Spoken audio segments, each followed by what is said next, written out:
오늘 하나님 말씀은 창세기 8장 18절에서 22절 제가 대표를 읽습니다.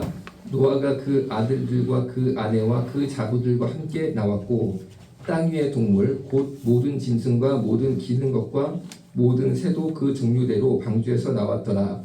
노아가 여호와를 위하여 단을 쌓고 모든 정결한 짐승 중에서와 모든 정결한 새 중에서 취하여 번제로 단에 드렸더니 여호와께서 그 향기를 흠향하시고 그 중심에 이르시되 내가 다시는 사람으로 인하여 땅을 저주하지 아니하리니 이는 사람의 마음에 계획하는 바가 어려서부터 악함이라. 내가 전에 행한 것 같이 모든 생물을 멸하지 아니하리니 땅이 있을 동안에는 심음과 거둠과 추위와 더위와 여름과 겨울과 낮과 밤이 쉬지 아니하리라. 아멘. 아멘. 자, 오늘 이제 말씀 전하는데 제가 빨리빨리 안 하고 정말 우리 어르신들 이해할 수 있게 천천히 또 이게 잘 들여다봐야 되는 오늘 그런 구절이 좀 있습니다. 그래서 그렇게 말씀을 올릴 테니까 너무 빠르면 손을 번쩍 들어주세요. 그럼 제가 거기서 조금 더 자세히 하여튼 여러분 우리가 말씀을 잘 받아들이는 게 중요한 겁니다. 아멘. 말씀이 하나님이시니까 말씀이 능력입니다. 그래서 말씀을 받을 때에 치료되고 병도 고침받고 축복도 받는 줄로 믿습니다. 자, 드디어 이제 방주에서 내립니다. 방주 하차가 오늘 본문인데 18절에 노아가 그 아들들과 그 아내와 그 자부들과 함께 나왔고 여기서 노아의 8식구 전체를 방주에 탔던 기간 동안 주권적으로 역사하시고 구원하셨던 이것을 지난주에 설명을 드렸어요. 구원의 완전성입니다. 하나님은 택하신 백성들을 잃어버리지 않으신다는 거죠. 하나도 잃어버리지 않은 채 그대로 구원하셔서 방주에서 끝까지 지켜 보호하셔서 이제 내립니다. 다 된 거예요. 이제 홍수가 끝났습니다. 함께 나왔고 19절 땅 위의 동물 곧 모든 짐승과 모든 기는 것과 모든 새도 그 종류대로 방주에서 나왔더라. 자, 19절만 다시 읽어드릴게요. 땅 위의 동물 곧 모든 짐승과 모든 기는 것과 기는 것이니까 뱀, 지네 이런 거죠. 모든 새, 새는 뭐 참새, 독수리 이런 거겠네요. 그 종류대로 방주에서 나왔더라. 잘 보세요. 동물들이요, 밝은 햇빛을 좋아하는 동물들도 있고 야행성이라고 해서 밤에만 다니는 동물들이 있습니다. 그렇죠? 이 밤에 다니는 동물들은 절대 밖으로 낮에 나오질 않습니다. 그리고 어두운 깊은 곳에 숨어있는 것을 좋아하는 바퀴벌레 같은 곤충들도 있습니다. 그런데 19절에 보니까 땅 위의 동물 전체가 방주에서 노아가 내릴 때 따라 나왔어요. 쉽게 말하면 이 동물들 곤충들을 노아가 잡아가지고 억지로 빼지를 않았다는 거예요. 방주 밖으로. 그냥 18절에 보세요. 노아가 그 아들들과 아내와 자부들과 함께 먼저 나왔습니다. 나와버렸어요. 남은 사람이 없었어요. 그런데 희한하게 이게 하나님의 권세 능력으로만 가능한 겁니다. 사람들이 먼저 쫙 나오니까 동물들이 야성이 있어가지고 문만 열리면은 팍 치타가 얼마나 빠릅니까? 치타가 그리고 표범이 또 얼마나 빠릅니까? 그냥 열린 문으로 확 뛰어나갈 것 같은데 노아와 8식구들이 다 내릴 때까지 동물들이 가만히 있는 거예요. 가만히. 이거는요 사람이 못합니다. 사람이 못합니다. 하나님이니까 하신 거예요. 하나님이시니까. 그 다음에 8명 노아 식구들이 다 내리니까 그때서야 동물들이 내리기 시작하는데 사실은 이때 틀림없이 낮이었습니다. 낮에 내렸어요. 사람들이 내려야 되니까 껌껌하면 못 내리지 않습니까? 이 방주가 3층 건물 높인데 무서워서 떨어지면 죽는데 어떻게 밤에 내립니까? 딱 낮에 쫙 밝았을 때 날 밝았을 때 내렸는데 원래 야행성 동물들은 이렇게 햇빛 속으로 나갈 수가 없거든요. 그런데 희한하게 이 야행성 동물 올빼미부터 시작해가지고 다 따라 나오는 거예요. 그리고 저 구석에서 몰래 숨어 사는 걸 좋아하는 바퀴벌레까지 웬일로 따라 나와버리네. 하나도 빠짐없이. 왜 이렇게 됐습니까? 하나님께서 나와라 라고 말씀하시니까 동물들이 다 순종하는 거예요. 순종하는 거예요. 천하만물이 하나님의 손안에 있고 하나님의 절대 주권 가운데 움직이고 계시다는 걸 보여주고 계시는 거예요. 20절에 보니까 노아가 여호와를 위하여 단을 쌓고 모든 정결한 짐승 중에서와 모든 정결한 새 중에서 취하여 번제로 단에 드렸더니 자, 노아와 가족들이 쫙 내리니까 동물들이 팍 내리기 시작하는 거예요. 그랬는데 노아가 새 땅, 새 천지에서 제일 먼저 한 게 뭐냐면 20절입니다. 노아가 여호와를 위하여 단을 쌓고 번제를 드렸어요. 그러니까 이거를 간단히 설명드리면 노아가 새 땅에서 제일 먼저 시작한 새 일이 뭐냐? 예배구나. 예배가 이렇게 중요한 거구나. 노아가 하고 싶은 게 한두 개겠습니까? 저 같으면 제일 먼저 하고 싶은 게 목욕이 하고 싶을 것 같아요. 그 방주에서 정말 이 동물들이랑 살다 보니까 목욕 한번 제대로 못 해봤으니까 야 일단 좀 씻고 사람이 이게 좀 깨끗해야지 뭐 하는 거 아니냐. 이게 약간 일단 씻어야겠다 이럴 것 같은데 제일 먼저 한 게 뭐냐면요. 일단 예배를 드리는 거니까 우리도요 예배 중심으로 살 수 있기를 주님의 이름으로 부탁을 드리겠습니다. 자, 그런데 20절을 자세히 봐야 되나. 이게 그냥 넘어갈 수 있는 구절이 아니라는 거죠. 제가 쫙 읽어볼 테니까 잘 들어보세요. 노아가 여호와를 위하여 단을 쌓고, 여기까지 먼저 봅니다. 노아가 여호와를 위하여 단을 쌓았습니다. 이 단이 성경에서 처음 나온 구절이 오늘 8장 20절입니다. 이전에는 단을 쌓았다라는 기록이 없어서요. 인류 최초로 단을 쌓은 게 이 예배였던 거죠. 그럼 단이 무엇이냐? 간단합니다. 돌을 가져다가 탁 쌓아 올리는 거예요. 돌을 가져다가 쌓아 올리는 게 제단입니다. 단입니다. 자, 단을 쌓았다. 왜 그랬을까? 이런 겁니다. 노아가 예배를 드리려고 탁 새 땅에서 준비를 하다 보니까 홍수가 그동안 확 휩쓸고 간 땅이라서 땅이 모양이 너무 안 좋았던 거예요. 우리도 한번 강물 범람하고 홍수가 일어나면요, 땅이 완전히 막 어지러워지잖아요. 이거 눈에 뜨고 볼 수 없을 정도로 막 혼잡해지잖아요. 그런데 노아가요, 예배드리자 했는데 땅이 너무 보기가 안 좋으니까 여기에서는 여호와 하나님께 예배를 드릴 수가 없겠다 생각이 들어서 정리정돈을 좀 해보자 해가지고 근처에 있는 돌을 가져다가 예쁘게 모양을 쌓았던 거예요. 이렇게. 무엇을 뜻합니까? 여러분, 믿음의 사람들은요 단정해야 됩니다. 생활이 단정해야 돼요. 깨끗해야 돼요. 성령 받은 사람은요 단정합니다. 삶이 단정하고 거룩합니다. 그렇게 지저분하고 혼잡한 데서 하나님께 역사하지 않으세요. 그 예배 받지 않으신다는 거죠. 그러니까 여러분, 우리의 일상 삶을 단을 쌓는 것처럼 깨끗하게 정돈해서 살 수 있기를 주님의 이름으로 부탁을 드리겠습니다. 자, 20절 계속 봅니다. 노아가 여호와를 위하여 단을 쌓고, 이 단이 처음으로 이제 단을 쌓았다는 거죠. 모든 정결한 짐승 중에서와 모든 정결한 새 중에서 취하여 번제로 단에 드렸더니, 자, 20절 후반에 보니까 번제라는 말이 나오죠. 결국 노아가 단을 쌓은 다음에 무엇을 드렸냐면은 번제를 드렸습니다. 그런데 이게 한번 잘 들어보세요. 번제가 뭐냐면요, 정결한 짐승이 뭐냐면 숫소, 수염소, 수양, 이런 게 정결한 짐승입니다.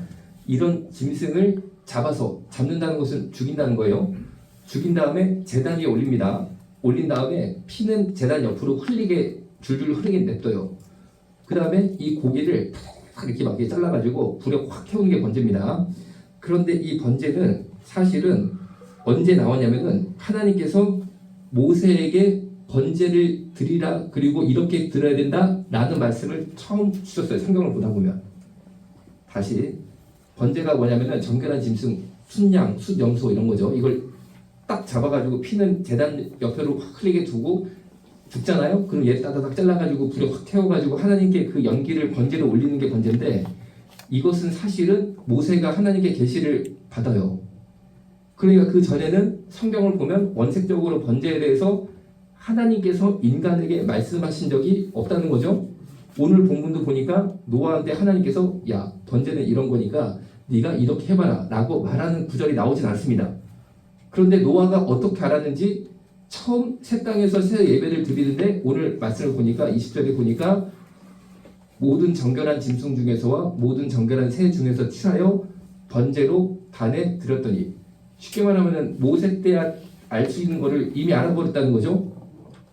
단을 쌓고 번제를 드리고, 번제를 드리려면은 정결한 짐승을 사용해야 된다까지 모세 때 나타난 예배의 형식을 노아가 알아서 똑같이 했습니다. 똑같이 먼저 알았다는 거죠. 자, 한번 잘 들어보세요. 그럼 어떻게 알았을까요? 이 질문이 어디로 연결되냐면은, 잘 들어보세요. 세종대왕이나 이순신 장군은 구원 받았을까요? 이런 질문이랑 비슷한 거예요, 사실은. 자, 보세요. 번제의 의미가 뭐냐면은 짐승을 잡아서 인간의 죄를, 사함을 받는 게 번제였어요. 모세한테 하나님께 말씀하신 게.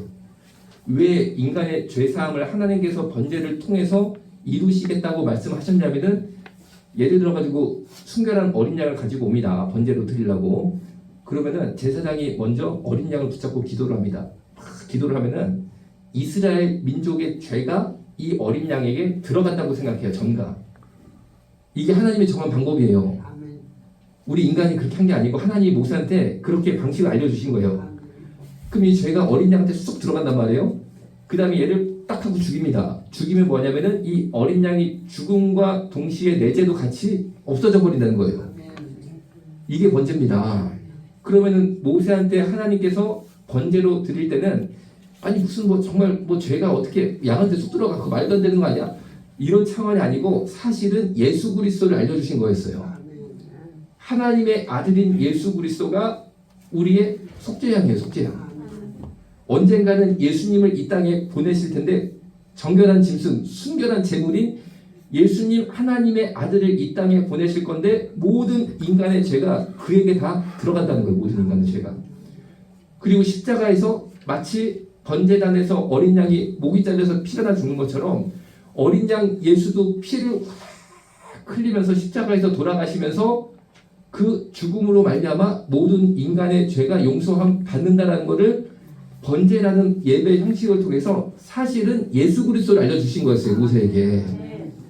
단순히 무슨 막 이상한 제사 뭐 무슨 막 샤머니즘이라고 좀 표현할까요? 뭐 이상한 그런 주술적인 걸 말한 게 아니고 번제라는 것은 사실은 모세에게 모세 그리고 이스라엘 백성들이 이해 가능한 방법으로 이해할 수 있는 방법으로 예수 그리스도를 계시한 거였어요. 사실은. 그런 모세가 구원 받았을까요? 자 보세요. 다시 예수님을 믿어야지만 구원받습니다. 아멘.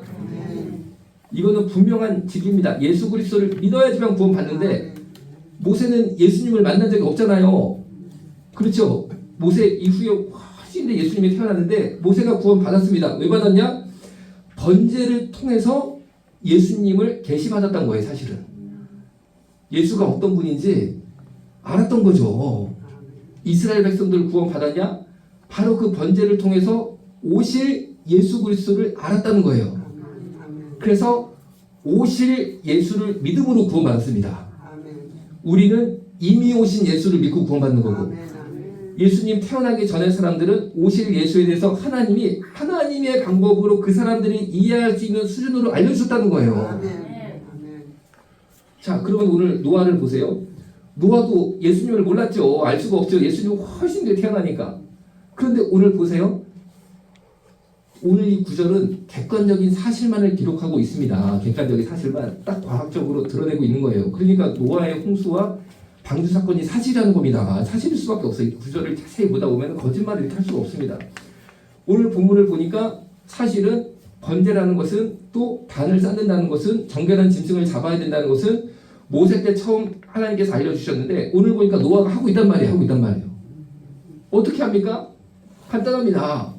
하나님께서 어떤 방식으로든 노아한테 알려주셨다는 거예요. 노아만이 알 수 있는 방법으로. 노아만이 알 수 있는 방법으로. 모세 이후의 사람들은 모세가 글로 써서 번제에 대해서 알았지만 모세 이전에 노아 같은 이들에게는 하나님이 그에게 어떤 신비로운 방식으로 알려주셔서 오실 메시아 예수 그리스도를 계시하셨다는 거죠. 바로 20절에 노아가 여호와를 위하여 단을 쌓고 모든 정결한 짐승 중에서와 모든 정결한 새 중에서 취하여 모든 정결한 짐승이 되시고 모든 정결한 새가 돼서 번제 위에 죽음으로써 인간의 죄를 사해 주실 예수 그리스도를 알려주셨다는 겁니다. 그 예수 그리스도를 내가 딱 붙잡을 때 내 죄가 그 예수 그리스도에 들어가셔. 그 예수님은 피 흘려 제단 위에서 죽으실 분이야. 하나님이셔. 그런데 이거를 하나님께서는 노아한테 어떤 방식인지 우리는 모릅니다. 그런데 가르쳐 주셨다는 것은 분명해요. 분명해요. 안 그러면 이 구절이 나올 수가 없습니다. 자, 여러분. 우리가 하나님의 응답을 모두 저는 받는다고 생각해요. 그러면 어떤 방법을 통해서 내가 하나님의 응답을 받을까? 어떤 방법을 통해서 하나님이 나한테 내 심령 가운데 말씀을 주실까? 그거를 오늘 본문을 자세히 보니까 인간이 고민할 이유가 없습니다. 내가 고민할 필요가 없어요. 모세에게 맞게끔 하나님이 방법을 찾아내셔서 모세한테 계시를 하셨고 오늘 본문을 보니까 노아한테 맞는 방법을 찾아내셔서 계시하는 것이 하나님의 주권이었다는 거예요. 정말 그게 가능한가요? 가능합니다. 19절을 보십시오. 땅 위의 동물 곧 모든 짐승과 모든 기는 것과 모든 새도 그 종류대로 방주에서 착착 차곡차곡 영어로 말하면 시리즈로 나온 거는요. 이게 하나님의 권세 능력이에요. 하다못해 동물들도 이렇게 다스리는 그 주님의 권세 능력인데 우리를 못 다루시겠습니까? 우리의 이 루트를 뚫어가지고 이거를 알려주시는 걸 못 하시겠냐고요. 동물들한테도 팍 뚫고 들어가셔가지고 여러분 이 뱀 같은 거는 나오지도 않습니다. 이 구덩이 있으려고 그러지. 그렇죠? 바퀴벌레가 왜 나옵니까? 그런데 걔네들까지도 하나님께서 어떻게 차차차차 들어가셔가지고 다 빼내. 나도 빼내실 줄로 믿습니다. 틀림없이 나도 빼내셔. 그러니까요. 이 하나님의 구원은 신비입니다. 자, 그러면은 어떤 분들은 말씀하십니다. 고려시대, 조선시대는 선교사님들이 복음을 안 전했는데 예를 들면 이순신이 얼마나 훌륭하고 세종대왕이 얼마나 훌륭한데 그런 사람 다 지옥 가냐 예수 몰라서. 그거는요. 성경을 몰라서 하는 질문이야. 성경을 보면요. 하나님께서 기가 막히게 찾아가지고 다 빼내셨다니까. 하나님께서요. 그 영혼에게 딱 맞는 방법을 찾아가지고 기가 막히게 복음을 전했습니다. 오실 예수 그리스도를 가르쳐 줬습니다. 하나님은요. 실패를 안 하시더라고 보니까. 오늘 18절 보십시오. 노아와 그 아들과 그 아내와 그 자녀들과 함께 방주에서 나올 때 한 영혼도 잃어버리지 아니하고 그 방주 생활을 다 마치고 새 땅으로 올 수 있게 주권적으로 역사하신 그 구원의 완전성이 나에게도 그리고 우리 어르신들 할머니 할아버지 기억나시죠? 지금 이 땅에 안 계신 그분에게도 그 할아버지에게도 하나님께서 다 역사하셨습니다. 그러니까 우리 조상 지옥 간 거 아니야? 그런 고민하실 필요가 없어. 하나님께서 어떻게든지 하셨습니다. 어떻게든지. 다만 그 신비는 우리는 몰라. 오늘 보십시오. 번제를 어떻게 알아가지고 노아가 드렸냐고요. 단을 싸가지고. 이거는 모세 때 돼야지만 이게 나오는 방법인데. 그런데 어떻게 알게 됐는지는 성경에 기록이 안 돼 있어. 왜? 하나님과 노아만이 아는 내면의 비밀이 있는 겁니다. 내면의 비밀. 글로 쓸 수가 없어. 이거는. 글로 쓸 수가 없어. 그냥 이게 막 노아가 알아진 거야. 이게 알아진 거야. 뭐라고 설명이 안 돼. 이런 걸 보고 구원의 신비라고 부릅니다. 그러니까 이번 주에 말씀은 사실 구원의 신비인 거죠. 지난주는 구원의 완전성이고 이래서 구원의 신비고 하나님께서는 신비라시는 거예요. 하나님이 신비입니다. 하나님의 신비. 우리 인간의 지혜로는 담을 수 없는 하나님의 신비다라는 거죠. 21절에 보면 여호와께서 그 향기를 흠양하시고 그 중심에 이르시되 내가 다시는 사람으로 인하여 땅을 저주하지 아니하리니 이는 사람의 마음에 계획하는 바가 어려서부터 악함이라. 내가 전에 행한 것 같이 모든 생물을 멸하지 아니하리니. 22절 땅이 있을 동안에는 심음과 거둠과 추위와 더위와 여름과 겨울과 낮과 밤이 쉬지 아니하리라. 자, 22절을 보면은 땅이 있을 동안에는 심음과 거둠과 추위와 더위와 여름과 겨울과 낮과 밤이 쉬지 아니하리라. 언뜻 보면은 당연해 보이잖아. 아이고 봄, 여름, 가을, 겨울 바뀌는 게 뭐 대단하다고 하나님께서 이렇게까지 대단하게 말씀하시냐. 그런데 한번 잘 들어보세요. 이게 진짜 노아가 이때 예배 잘 들어가지고 우리가 엄청나게 복을 받은 겁니다. 왜 이 22절 9절이 나오게 되냐면요. 하나님께서 21절에 보면 여호와께서 그 향기를 흠양하시고 그 중심에 이르시되 뭔가 하나님께서 그 예배를 딱 받으시고 인간에게 복을 주신 게 22절에 보니까 땅에 있을 동안 봄, 여름, 가을, 겨울이 규칙적으로 될 것이다라는 거잖아요. 이게 왜 축복이 되냐면 이런 겁니다. 당시 노아의 홍수가 크게 있었을 때 깊은 바다 밑에 있었던 해저 산맥들의 지진이 일어나면서 쓰나미가 올라왔단 말이에요. 그리고 위에서도 비가 워낙 많이 내렸단 말입니다. 그래서 지구의 기상과 기후가 대단하게 바뀌었어요. 사실은 지금 우리가 생각한 이런 지구가 아니었다는 거죠. 여러분 그 비로 인해 온 지구가 잠기고 생물들이 죽을 정도면요 기후 자체가 변했다는 거죠. 지금 우리가 생각하는 이런 안정된 기후가 아니었다는 거죠. 그런데 하나님께서 노아의 예배를 받으시고 22절에 보는 것처럼 인간에게 축복을 주셔서 봄, 여름, 가을, 겨울과 그리고 땅의 수확을 주시겠다 라고 약속의 말씀을 주신 줄로 믿으시면 됩니다. 자, 그럼 여러분 우리가 여기서 무엇을 감사해야 됩니까? 정말 예배 드린다는 것이 이렇게 중요한 거구나. 예배 드린다는 것이 지구를 바꿀 수 있구나. 이거를 깨달을 수 있는 거죠. 그 당시 지구가 지금 같은 지구가 아니었다는 거죠. 그런데 하나님께서 이 예배 받으시고 자연의 법칙을 봄, 여름, 가을, 겨울로 바꿔주면서 우리가 이렇게 인간들이 잘 살 수 있는 편안한 환경을 주셨다는 거죠. 자, 그럼 우리가 예배를 잘 드리면은 지구 환경도 바뀌는데 내 환경 정도는 더 쉽게 바꿀 수 있겠다. 아멘. 다시 노아는 예배 한번 잘 들어가지고 지구 환경을 바꾼 사람입니다. 그럼 나는 오늘 이 주일 예배 잘 드려서 내 가문의 환경을 바꾸고 내 개인의 환경을 바꾸고 우리 남편도 바꾸고 자식도 바꾸고 내 인생도 바꾸고 대한민국도 바꿔낼 줄로 믿으시기 바랍니다. 기도하시겠습니다. 살아계신 아버지 하나님, 정말로 우리가 하나님께서 기뻐하실 예배를 잘 드려서 내 인생을 바꾸고 우리 가정을 바꾸고 우리 남편을 바꾸고 우리 자녀들을 바꾸고 대한민국까지 바꾸는 모두 될 수 있도록 주님 축복하여 주옵소서. 예수님의 이름으로 기도드렸습니다. 아멘. 주머니 속 ticket take it 떠나자 환상의 나라에는 Green grass you know utopia 동물과 뛰놀아 푸르른 초원 Blue 오션에 비치는 저 빛처럼 놀라운 this world 아담과 하와 놀라워 그의 솜씨 너의 잘못된 선택에 응원보다 정체성을 찾아 돌아오길 기도하지 욕먹을 각오로 필요한 말을 해주는 게 진정한 사랑이야 This true love 우리